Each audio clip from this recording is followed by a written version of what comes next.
Hello, it's Monica from Crafting with Quilling Lady and welcome back to my channel. Today I'm going to show you how to create 3 super quick and easy First Communion book-shaped cards. If you like them, I really hope you'll feel inspired and craft along with me. For all the 3 cards today, I'm going to use cutting die from Crafter's Companion called Storybook. But if you don't have it, at the top right corner, I've got a video for you how to create a book-shaped card with no cutting dies. With the bigger die, I'm going to use solid gold metallic card from Crafter's Companion, and that will give me beautiful gold border. With the smaller die, I'm going to use Snow White Centura Pearl card from Crafter's Companion as well. In the description down below, you can check the links to the products I use in today's video. When these are ready, it will be time to assemble them. But first, I decided to add a little bit dimension to my whole project. So I'm going to shape it a little bit using just my fingers. But if you want, you can skip that part and it will be perfectly fine. To assemble them together, I'm going to use my one and only liquid glue, magic glue.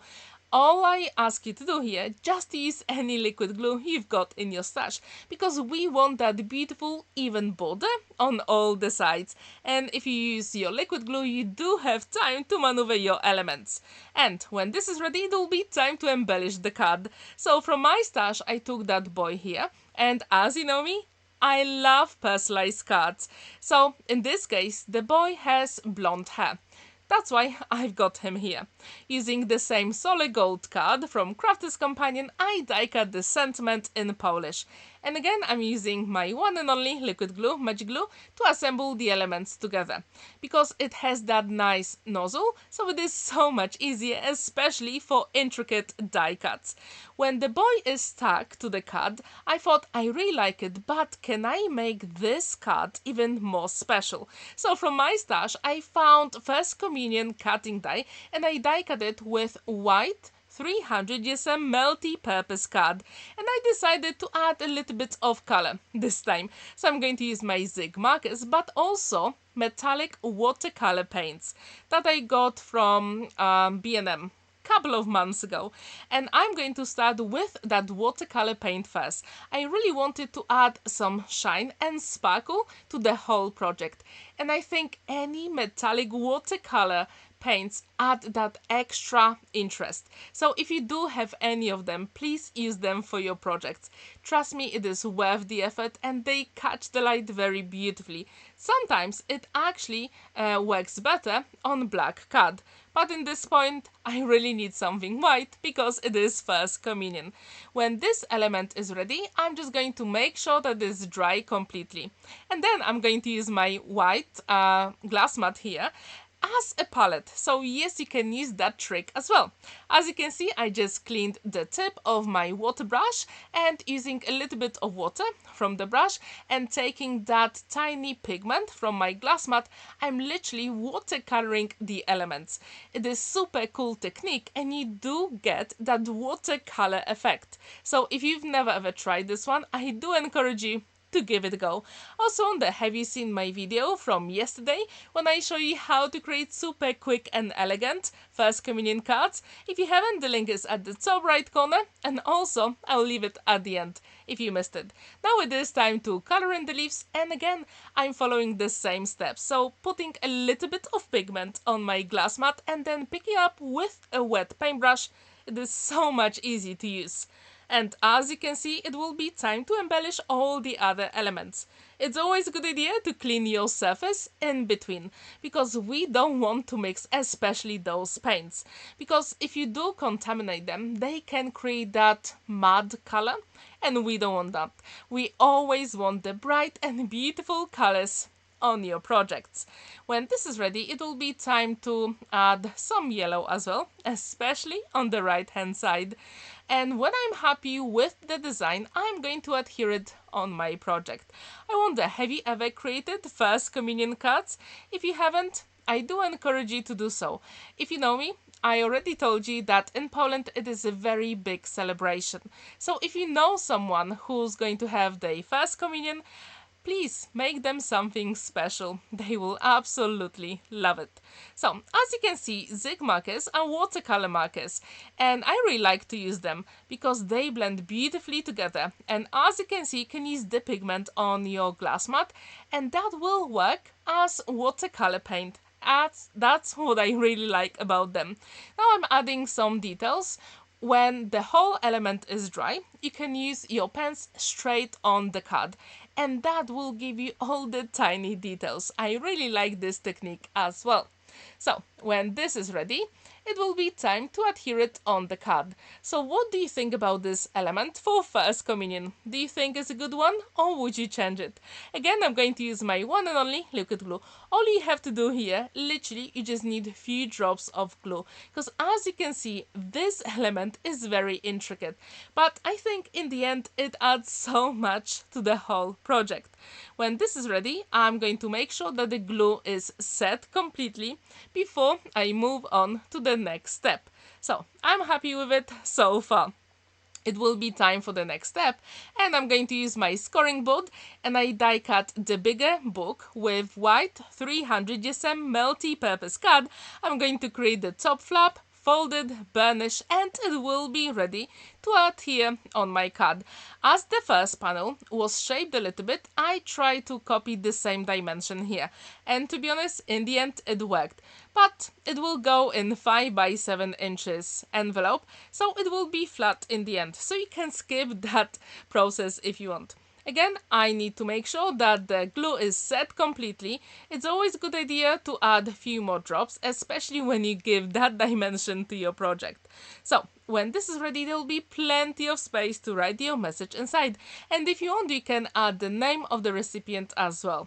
So, this is ready, and it stands proudly on a flat surface as well. That's why it is so cool.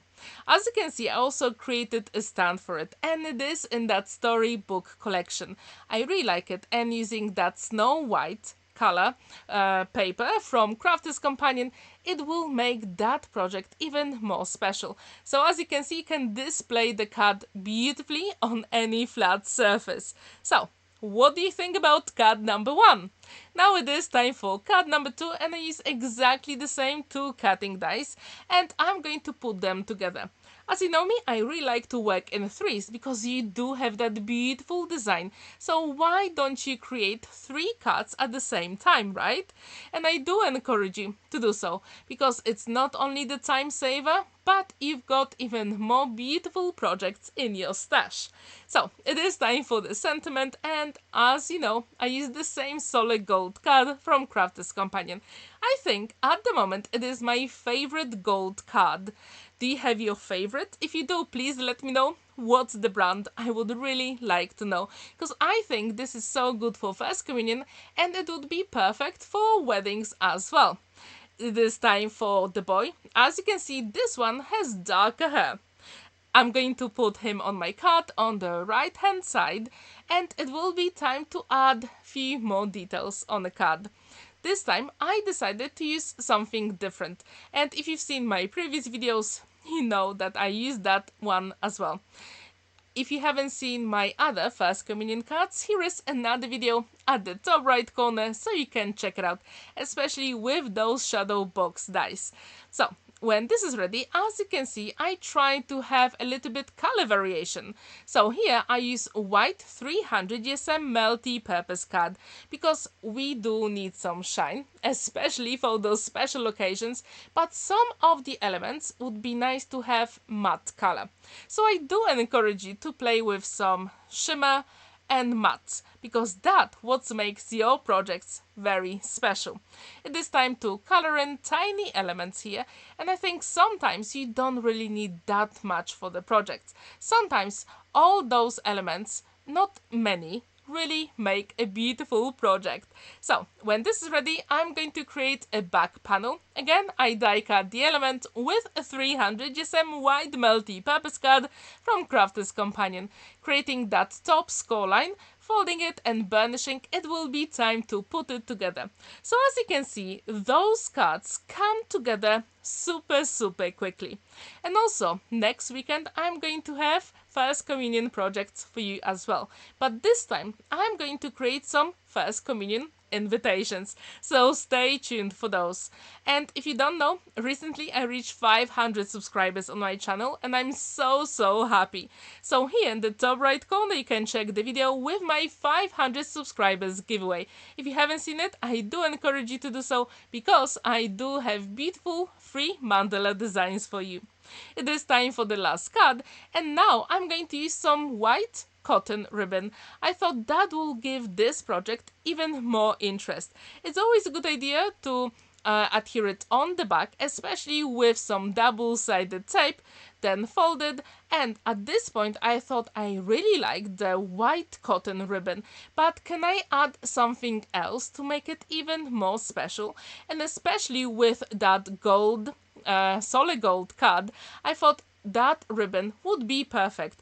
And if you haven't seen my previous video, this ribbon comes from my Christmas shopping ribbon. It was so cool, because sometimes we get those beautiful ribbons just for, I don't know, maybe Easter, Christmas, but we can use them for so many different occasions. And when I saw this color, I immediately thought about that solid gold card from Crafter's Companion. Now, when I'm happy with it, it will be time to put those two elements together. And the card will be beautiful so far. But you can always add more elements. And if you've seen my previous videos, you know how much I really like those, let's say, girls and boys on First Communion cards. So I thought it will be the way to embellish all those cards. It is time for the sentiment, and I use exactly the same cutting die. If you do have any cutting dies for First Communion in English, I would really like to know. So if you know, if you've ever seen any, please let me know. I'm really curious. As you can see off camera, I already created that element with my zig markers and my metallic watercolor paints. When this is ready, the card will be nearly complete. So all together, all three cards, I think took me about 50 minutes to create. So it's not very long, especially for personalized cards. So if you've never ever created a book-shaped card, I do encourage you to do so. It is super simple to create and actually so much fun, because you can add as many elements as you want, and it doesn't have to be for First Communion, can be for someone who loves books. And if that person is into fantasy or science fiction, maybe you can add those elements as well. It is time to create the back panel for my card, again using that scoring board. You know the drill, right? You know how to create shaped cards by now. Super quick and simple. That's why I absolutely love my scoring board. Do you have your favorite? If you do, please let me know which one is it. I really like this scoring board from Crafter's Companion, because you can create some boxes as well. And that's what makes your projects even more special, especially when they are dimensional. So the card is complete. And there is plenty of space to write your message inside, and it's always a good idea to burnish it inside as well. So all the cards are ready, and I do wonder which one will be your favorite. But for the last one, I decided to add a few gold gems. Sometimes I literally cannot resist and I have to do it. So these are all three cards side by side, and I do wonder which one is your favorite. Which one do you like the most? Please let me know in the comments down below. Thank you so much for watching and spending that time with me. Don't forget to like this video, give it a thumbs up, and subscribe to my channel if you're new. Tomorrow I'm going to have super fun and beautiful personalized project for you. Have a wonderful day and bye for now. Happy crafting!